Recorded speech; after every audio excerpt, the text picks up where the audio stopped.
Good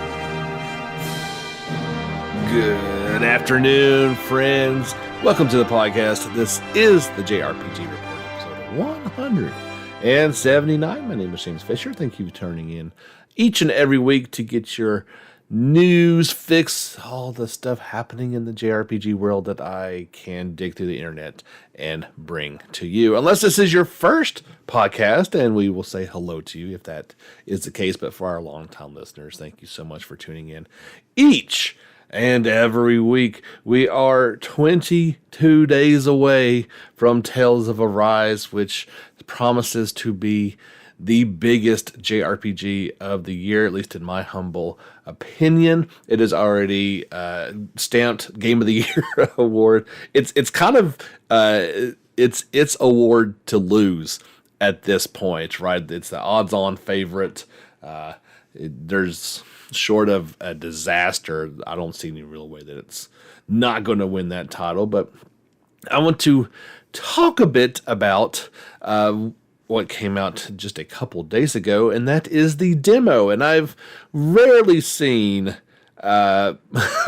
Twitter or anybody else really care about demos too much, but this one seems to be different, as a lot of people are getting out there and playing it and live streaming it and commenting on it. So I thought, why not do the same, as kind of go back and forth on the dilemma of should you play the demo or should you not? And as you saw, Hoodle posed the question of to demo or not to demo on today's thumbnail. We're going to ponder that question as well. I kind of laid out last week my inner monologue of going back and forth on it and my reasons for doing so. Some information has come to light that I thought I should update you on. That I told you I dug through and found out that you could not carry your save data over for the full game experience, and that was kind of a contributing factor in why I thought I might not play it, seeing as how you'd have to start over. But there's a pretty good reason for that, and it's not the beginning of the game. If you get a demo for it, often more times than not, it's the beginning of the game, right? And you carried over. Let's look back at Dragon Quest 11. So while I was waiting for my copy to come from Amazon for Echoes of the Definitive Edition, I played the demo and was able to carry over my progress. I don't even think I actually got to the end of the demo. It was such a long one before the game ended up coming. So the demo to Tales of Arise actually takes place, I don't know if the middle is quite the right word for it, but once the full party has assembled, it is a snippet of gameplay to give you a good taste of what the full game experience is going to be. So obviously you could not carry over that data. That would be ridiculous. That leans me towards actually maybe wanting to check this game out. It is not a matter of if I think it's going to be great or not. I think it will be. They've already got my money. I am going to play it, absolutely. But a couple of people have kind of weighed in on it as I've asked the question on Twitter if people are going to play it or not. And the initial response was that some people were going to and some people were not, obviously. But the people that did are really enjoying it, and it is just kind of completely whetting their appetite even more so for this game. It's been all good. The reaction, I don't think I've heard really any negative to speak of. It's short, maybe an hour. I think they said if you do some of the farming stuff, you can even get maybe an hour and a half out of it. Obviously, you could explore in every nook and cranny and get a few more minutes out of it. But I'm actually kind of leaning towards maybe wanting to check it out because one of the comments when I put the demo trailer out there, very few games get a demo trailer. This is a different one. We'll speak on it in just a second. But this individual was saying, and he raised a good point, that all the Tales games, while having similar elements to it, their battle systems are kind of always different as well. I have never mastered a Tales of game battle system.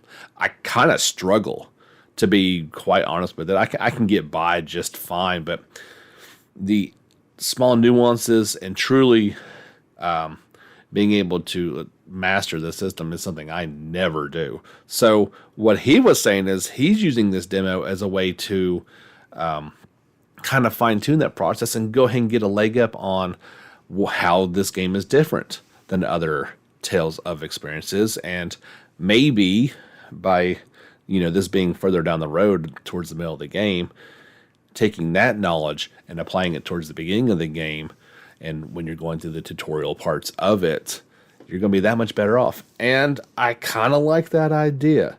I've always felt bad of not being able to pull off, a mystic art whenever I want to. And this one, with the burst attacks and all these different elements that are going to be a part of it, maybe kind of get some practice in. It's not such a bad thing. I don't know. How are you feeling about it? Are you still on the fence about it? Obviously, if you're a PC gamer, you don't have that option. I'm not sure why that decision was made to not include PC people in the demo process. I guess just Steam, maybe not the best platform for doing demos on, but that's just the way it is. It is, like I said, it is out there for people to try and check. They say it's the product pages, and I wish they would have, put this out there sooner. I could have reported on it last week that the product page for the demo says it's a, quote, edited sample taken from the full title. You won't be able to carry any progress over. By playing the demo, there is one perk. And if you saw the thumbnail for this podcast, you're like, what is Hootle wearing? That is referred to as the vacation Hootle doll, which you can use later on in the game. Obviously, you're not going to be able to use it before you get Hootle and those things that you can acquire. Of course, that is the owl mascot for the game in the various collecting of owls that you will do in Tales of Arise. I cannot wait to do that. So I felt like that was perhaps my greatest thumbnail of all time, is putting a an owl in a Enter to summer vacation Hootle. That was, once I saw the image for that, I was like, that's got to be the thumbnail. So yeah, I think I'm going to maybe check it out. I will, if I end up playing the demo, I will live stream it, so anybody who wants to check it out can do that if you just want to see the video and see what's going on instead. That is also your option. So yeah, like I said, there was the demo trailer that came out, a couple of trailers that have come out for Tales of Arise this past week, and it's nothing unusual. Just saying, hey, by the way, you can play the demo now if you'd like to for PS4, PS5, Xbox One, and Xbox Series consoles. The thing that was a little odd was, at least each character, and for Alphen it's like swordsman, for Shion it's archer, for Renwell it's mage, for Ren it's martial artist, and who else did it say? I'm just trying to think of, I'm not looking at it at the moment, so kind of going off the cup here.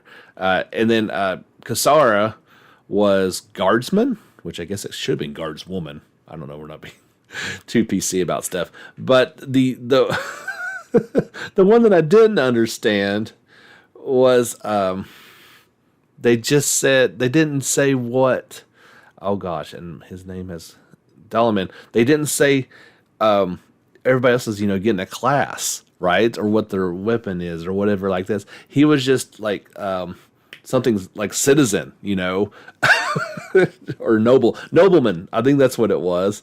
Like everybody else is in their class and what they wield, and dude's just called basically dude. I thought that was humorous. So if you want to check out that trailer, you can do so to get you more fired up for this game. You can check out our YouTube channel. There's also the 30-second TV commercial that is airing in Japan right now.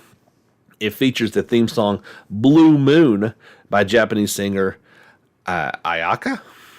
I'll be honest, it's not the best commercial I've ever seen. It's the song is kind of moody and heavy, and not like maybe the upbeat that you would think so. I don't know. So there you go. You can see her crying in the video, the artist. But yeah, I don't know. It does make me long for the days of video game commercials, though, and seeing those on television. You know, our world has changed so much. We don't really even watch TV by and large. At least I don't. Everything is either streaming or on demand or whatever you want to do with it.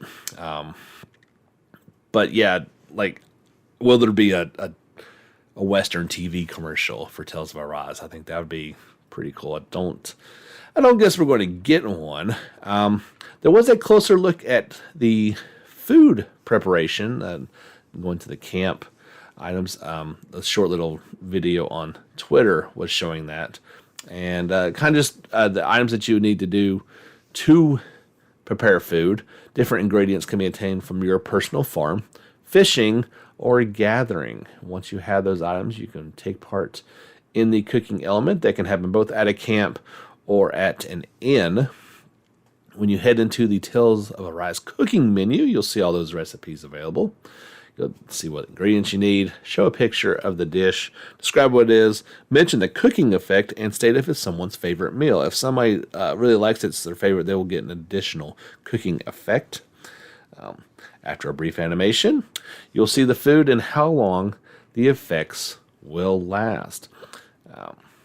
So yeah, it's gonna. I don't think it's gonna be a huge part, but it'll just be one of those additional parts to make it feel more real, put into the game. I'm still not crazy about the farming element.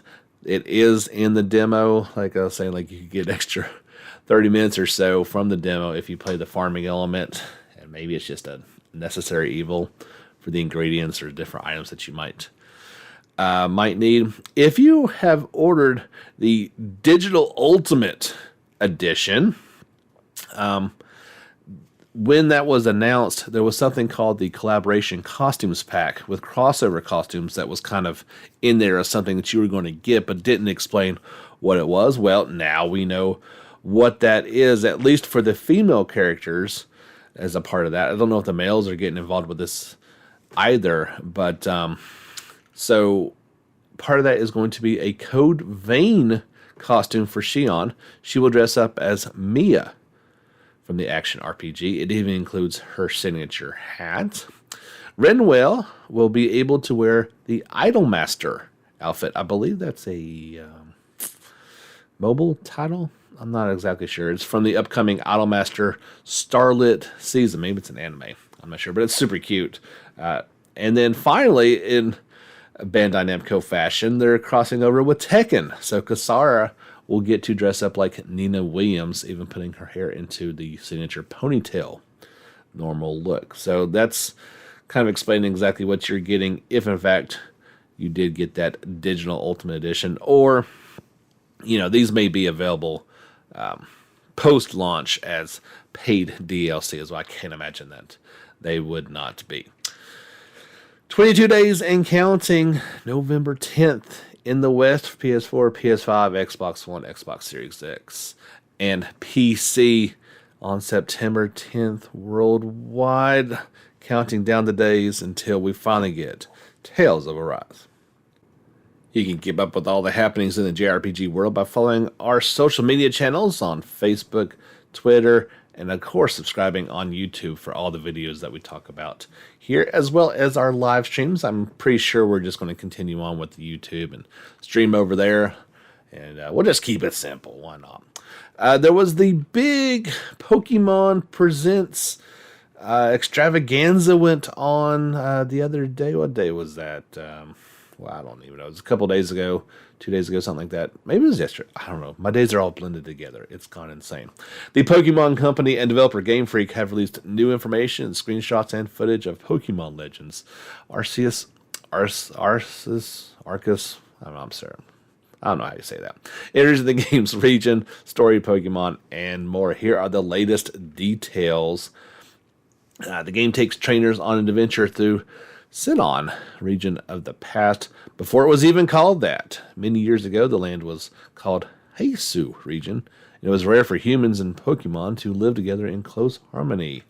Here's the new details and Pokemon revealed. As a member of the Galaxy Expedition team, players will visit Jubilife Village, a bustling settlement that serves as a base of operations. After receiving an assignment or request, trainers will set out from the village and study one of the various areas of the Hisu region. After they finish their survey work, trainers return to the village to prepare for their next task. Whenever they leave the village and set out on an excursion, their first stop will be one of the base camps that will serve as an outpost for their work. These base camps are more than just starting points. Trainers can stop for a rest during an excursion, letting their team of Pokemon recover their health, or use the base camp's workbench to craft items. As trainers progress toward completing the Pokédex and increase in rank as a member of the Galaxy team, they will meet interesting characters and encounter unique Pokemon living in the region. There's a bunch of them listed on there. These new ones that are, let's see, what's the names? The Higher Deer with a bighorn Pokemon. The Basculegion, which is a big fish Pokemon. The Hisuian Bravari, Battlecry one. And the Growlithe, which is a scout Pokemon. You can visit the official Pokemon website for more info. There is a trailer that went out for it, kind of showing these new ones off and some of the various gameplay elements that you're going to be using in Pokemon Legends Arceus. Now, this Pokemon Legends title kind of implies that there's going to be more in this series. I wouldn't be surprised if there's not. It is due out for the Switch on January 28th, 2022. Worldwide. Again, head over to our YouTube channel to check out that new trailer to get you excited for that. You can also check out the new trailer for Pokemon Brilliant Diamond and Shining Pearl. They're calling this Dig Into the Details trailer. This also coming from Game Freak and the Pokemon Company, along with developers ILCA. It shows the games. This trailer will show the game's Super Contest shows, Union Room, capsule decoration, and more. Here's the latest details. The Pokemon Brilliant Diamond and Pokemon Shining Pearl games enable fans to experience the original story and games from Pokemon Diamond and Pearl in a fresh way. First released back in 2006, the games have been faithfully reproduced and colorfully revitalized for the Switch. Here's the new details. The games will bring trainers back to the Sinnoh region, where they will meet Professor Rowan, battle against Team Galactic, and explore the Grand Underground. The Sinnoh region's popular Pokemon Super Contests return as Super Contest shows, and players can socialize with other trainers from around the world in the Union Room. Trainers will also be able to personalize their gameplay experience by using capsule decoration. The games will also be compatible with Pokemon Home in 2022. A special edition Nintendo Switch Lite Dalica and Palika edition will be released on Friday, September the 5th of this year to commemorate the launch of these titles, and will have a design on the back featuring a silver-colored Dalica and a gold-colored Palika. Of course, more information on the Pokemon website, along with other features. There is a new trailer for it, as I mentioned, over on our YouTube channel, if you'd like to check that one out. Both versions are coming out for the Switch exclusively on November 19th worldwide. And that was not all the Pokemon. It was those, I guess, were the main the main games and what people were tuning in for. But they did announce that Pokemon Cafe Mix is going to be relaunched as Pokemon Cafe Remix this fall for iOS and Android devices. It first came out back in June of 2020. It will come back out this fall. Of course, that is the touch-based puzzle game for the Switch and mobile devices. It's getting a revamp along with that new name. Updates will include new puzzle elements, more Pokemon, new dress-up options, and more ways of growing and developing staff Pokemon. Once we see a firm release date on that, I will pass it along to you. Finally, Pokemon Unite for Android and iOS will launch on September the 22nd. This game is already available for the Switch. It will be free to start with optional in-game purchases available. So that's all the Pokemon news from the presents. Well, I mean, that's my Cliff Notes version of it. I'm sure it's much more details, including some of the details about the Pokemon that you will find on your adventures. A lot of people are excited about these ones coming back out. Maybe a chance to relive a bit of their childhood. It was hard to believe 2006 when those ones first came out. But yeah, there you go. We'll have more information on those, I'm sure, as we get closer to its release dates later this year and in early 2022. We got some new information about Blue Reflection's Second Light from publisher Koei Tecmo and developer Gust today. Actually, right before I went to record on the podcast, this one popped up. So you'll have to check out our Twitter and Facebook for all the information and images that were shown. I will try to get these together into a slideshow perhaps later on this afternoon. It revealed new character Mio Hirahama and offered new details on request, dates, talents, and fragments. This new girl, Mio, is described as a girl who suddenly appears at the academy after the other students have already arrived. She is Hiyori's older sister. She's calm about everything and has a somewhat fickle atmosphere. Of course, she's lost all of her memories, except those of her younger sister. And while Mia wants to stay close to her younger sister, Hiyori begins to push her away. Can the two sisters strengthen their bond while solving the mysteries surrounding the unexplained vanishing from the real world? In the world, there's everyone's welcome party. Kokoro, Yuki, and Rina, who were in this world before Ao and the others, decide to host a welcome party for the newcomers. The three seem to be thinking about welcome party plans as they prefer it, but yeah, who knows what's going to happen. In the world, one day while exploring the academy, the heroines notice something out of place. The seemingly endless blue skies begin to crumble, and a crack appears above the school. What dangers lie ahead as the students attempt to unravel the secrets of their strange new surroundings? Huge torii gates, which are mysterious spaces in which the moon shines through, wind power generators of various sizes, and lighthouses line the hardscape. In the hardscape, things from that existed in the real world where Ao and company once lived reappear in distorted forms. Very interesting. There are requests. As you progress through the story, the girls who live alongside you may make requests. These range from simple preparation of ingredients to crafting and developing facilities that the girls may have an emotional attachment for. By fulfilling these requests, you will be rewarded with a helpful item or craft recipe. Of course, you will be able to go on dates with the other girls. The closer you become, the more conversations you will have on the move. You can eventually even hold hands. During the date, you may also receive a fragment, which are crystals of emotions. The types of fragments you receive depends on your dialogue choices. There are talents. By clearing requests and going on dates, you can deepen your bonds and earn talent points, or TP. By using them, you can develop your characters more quickly. Fragments are crystals of the girls' emotions. By equipping fragments, the girls can unlock special abilities. That's everything we know for now. Blue Reflection's Second Light is due out for PlayStation 4 and Switch on October 21st in Japan, quickly turning around and including PC via Steam on November 9th in North America and Europe. If you've been playing Nier Reincarnation, there are some new modes available. Actually, this went live yesterday. So players will now have access to the next chapter and the arena starting August the 18th. There was a short teaser trailer that went on their Twitter feed, but this does contain some spoilers for the story related beyond Chapter 4. The official Twitter account also stated that 500 gems will be awarded to players on August the 16th. This was due to players guessing when the arena mode would appear. The arena is a single-player versus mode that sees players test their teams against one another.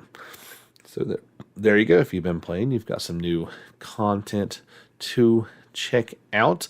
There was a big Shin Megami Tensei V live stream that went on yesterday, and it introduced some new characters, stat/skill building features coming in the for the upcoming game. This was Volume 2 of the news program. Here is a bit of the English translation. They say, "Hello, it's time for Shin Megami Tensei V news."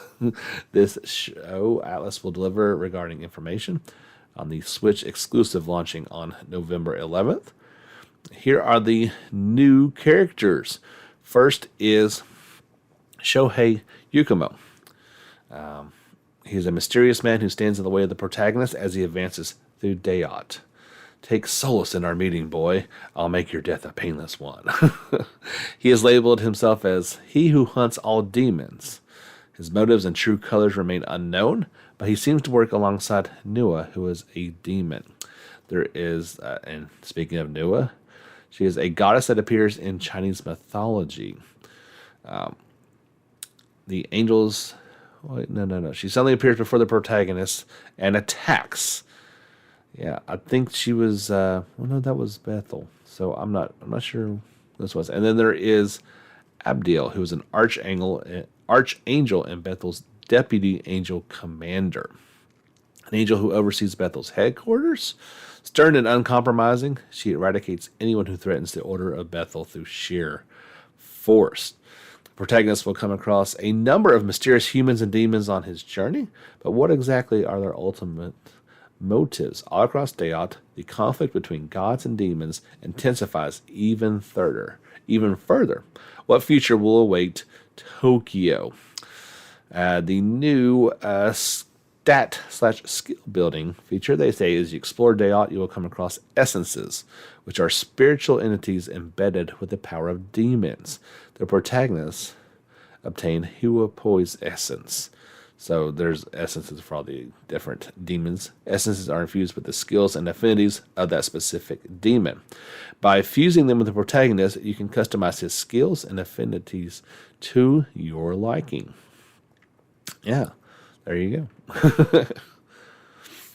I'm just reading through the article here. This was a transcript of the entire live stream, so there's a bunch of stuff we don't necessarily need. Of course, the game is available for pre-order now, coming out on November 11th in Japan and worldwide on November 12th, exclusively for the Nintendo Switch. There was a full program link in the Facebook article. I took the new characters trailer and did put that on our YouTube channel, as it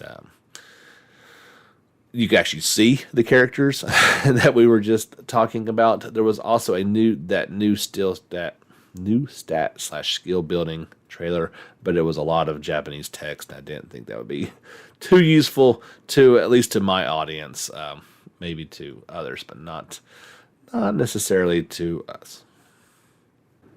Got two more stories for you guys today. This one's going to be a bit shorter.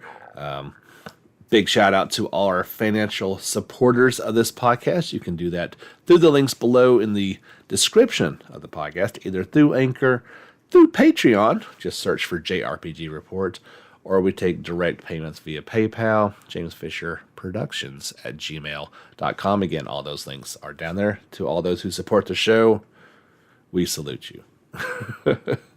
Falcom has released new information and screenshots for Kuro no Koseki, returning characters Kaoli, Kurogame, and a new character, Phantom Thief, Grimcats. Yeah, that's a whole... She is a odd character, to say the least. We've seen Kaoli before, Chowli, I'm not sure how to say it.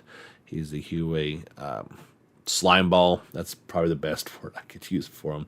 High-ranking member of the Huey, the Republic's largest underground syndicate, and master of the Moonflower martial arts style, who holds the title White Orchid Dragon. He is highly intelligent and always prioritizing personal gains, but also values human connection. He has strong connections to the Liu family and is a leader among the Eastern Society. He is also CEO of Huey Trading and puts him in the unique position of being able to profit off of Crossbell and Arabonia. Really odd character, to say the least. Yeah. Hirogama is a ninja, strong-looking ninja, who's 38, so that's ancient in Legend of Heroes days. A hulking masked man and servant to Shizuna, the second in command of the Ikaruga samurai group. He addresses Shinza as Your Highness. He is what Easterners call a shinobi, and he has the aura of a truly strong warrior and has survived countless battlefields.